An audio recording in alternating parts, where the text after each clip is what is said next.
Today we're going to be talking about how do you actually increase your game design skills. Number one is to take your favorite game of all time, the one that you just couldn't shut up about in your childhood or even now. And I want you to write down 3 mechanics or systems that you absolutely loved. Just write them down. And then on the other hand, I want you to write down 3 more things that you absolutely just hate about it. And even though we have our favorite games of all time, there is still stuff in there that's not so great. We just kind of overlook it because the rest is perfect. So after you do that, I need you to go through each point, the good and the bad, and I need you to critically analyze why each of those are good, why they're bad, what is their relationship to other systems, and what would happen if it were completely gone. I need you to analyze all of these things and go through it. So let's say if you're working on something combat related, you say, hey, this has great combat. Why does it have great combat? Is it the snappy animations? Is it the sound effects? Is it the camera work? Is it the music that happens during combat that makes it, all the more fun? I need you to squeeze every bit of information that you can out of yourself to really understand on a deeper level why those things are good and why those things are bad for each one. So that way you know exactly why they're bad and why they're good. The next thing with this exercise is I need you to take a game that you absolutely hate. Like, throw it in the garbage, I don't care about it. One that you absolutely hate, you will not touch. And I need you to write down things that you kind of found good about it. 3 things, if you can. Try to. Do the same thing that you did with the game that you love. Critically analyze what made that so good even though you despise the overall game. And then, my favorite part, I need you to write down the things that you hate. And I don't just love it just to be hateful. This is where the exercise actually shines through. You're gonna write down 3 things that you hate about a game that you hate. And then you're going to critically analyze those things and you're going to redesign them. Redesign them into something that you cannot help but to love. That's gonna make you a better designer overall because you hate it and you had no choice but to love it by the end after your design brain touched it. Okay? That's gonna be the most fun part of this exercise, and I need you to critically think about that. Spin it around and make it something that you cannot deny. Once you get into the game industry, or if you're already there, there's going to be several tasks that you're gonna get that you're going to absolutely hate and say, why? This is stupid. This is garbage. I don't understand this. But one of the great things about getting a task like that is that you get to design it in a way that it'll make it fun for you. So I've designed countless things at this point that I wasn't so sure about in the beginning.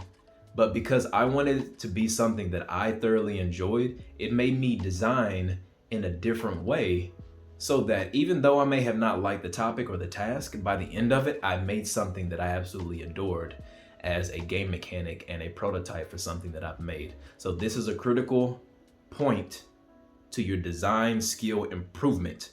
Do this and do this often. If you can do this at least like 3 times a week, your design skills are gonna skyrocket. Because then you'll start piecing together, okay, well, I done this last week and this mechanic was bad because of this. So that means in the future, if I ever see this predicament again or this situation, I know that it might not work. And that's where game design philosophy comes into the picture. Game design is the high level stuff. That's the, okay, yeah, this is gonna be cool. Let's try to make it. Okay, yeah, this game mechanic, this system is fun or it's bad. But the game design philosophy is the root of great game design. So if you learn game design philosophy, you can already tell that something is going to work amazingly, or something is not going to work out in the end at all because it just doesn't fit the context of the universe. These things are going to come more natural to you the more that you build up these skills, the more that you understand why these games are good, why they're bad, why you hate them, why you love them. That's going to save you a lot of time in the future, and that's going to allow you to have better collaboration with other designers because you have collective knowledge of what worked in another game. Is this game similar to the game that I'm working on right now? What can we take from that other game that I wrote the analysis on and utilize in my current position? This is going to give you the knowledge and turn you into a powerhouse of a designer because you have a deep well to draw from. Do this exercise and you'll see great benefits, I promise. It landed somebody a job and he was only doing it for a month. A month of doing this for greater design knowledge and more confidence in the interview, I think that's damn well worth it, right? But I'll let you decide that for yourself. All right, moving on to number 2. Make smaller projects or prototypes. This is going to be highly important if you're going through college or you are post-college still looking for a job. Do not get stuck in the trap of trying to figure out, what font do I use for my website? How do I present myself on LinkedIn? Although that is important, your skill matters first. If you do not have the skills or the knowledge for the job, you will not get the position. So although website, portfolio, resume, all of this is important, you still need to make sure that you continue to learn. If you're in college, you need to learn alongside of your college curriculum by doing things that are self-taught. That's perfect. Small project, 3 days, doesn't take up too much time. You learn something. For my post-college aspiring game devs, you all need to be making smaller projects to increasingly grow your skills. So that way, that can lead to more portfolio pieces down the line. But for smaller projects, give that a 3-day time window where you learn something valuable. You have a goal in mind. 3 days, at the end, you're gonna cut the project. Okay? Now, if you do have a longer project that you want to do that's going to take some more time, make it a week. Then cut it. If you have something that you're truly interested in and you want to kind of go further, make sure you put a deadline on it. But do not go longer than 2 weeks if you want to continue to build your skills. For those 3-day projects, you're going to complete them. That's the same time as like a game jam or a Ludum Dare, where you have to make a game in 48 hours or 72 hours. Those are highly valuable as well. But at the end of those time periods, expose yourself. Put your project out there. Put it on LinkedIn. Put it on your website. Have your friends play whatever you made. Get feedback on it. But you need that feedback so you know where to improve next.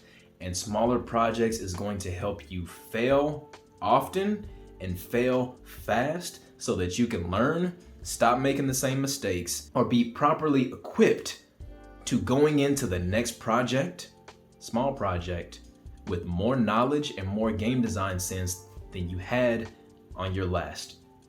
And this is going to drastically improve your game design skills because you're constantly learning new things, new systems, faster way to do things. You're getting feedback, you're taking that into account, you're modifying what you already have, you're making the game better, people are having fun. And when you see people having fun in your game, that is the most awesome feeling to have, is for somebody to play something that you made and they're actually enjoying it. So I need you all to do this. Give yourself small projects, small prototypes. Get it out there, expose yourself, and get feedback so that you can grow rapidly. This is going to monumentally increase your game design skills overall and that game philosophy that I was talking about in the last point. And this video was made because someone contacted me about a month ago, asked for some help, said he wasn't successful in the job hunt for about a year after graduation. I gave him some tips to get better at game design And just this week, he messaged me back. We had a chat over Zoom, and he immediately told me that he got a job.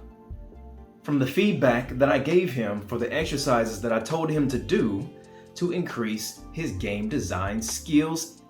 Also, communication was in there as well, but the game design skills allowed him to get the confidence and the practice and the adaptation skills to completely crush the interview from all angles. Even when they were talking about his design test and picking it apart, he was able to adapt in the situation and actually think of new things for the system that he created or modified or delete some parts and add some parts. He was able to do that effectively. So before we get out of here, don't forget to like, comment, or subscribe. And if you're not subscribed yet, why are you not? I'm gonna be dropping more videos like this, and if you have any questions, put them down in the comments so we can all get answers out here. I wanna use my experience so far that I've learned to help everybody out. So until the next video, stay tuned. Peace.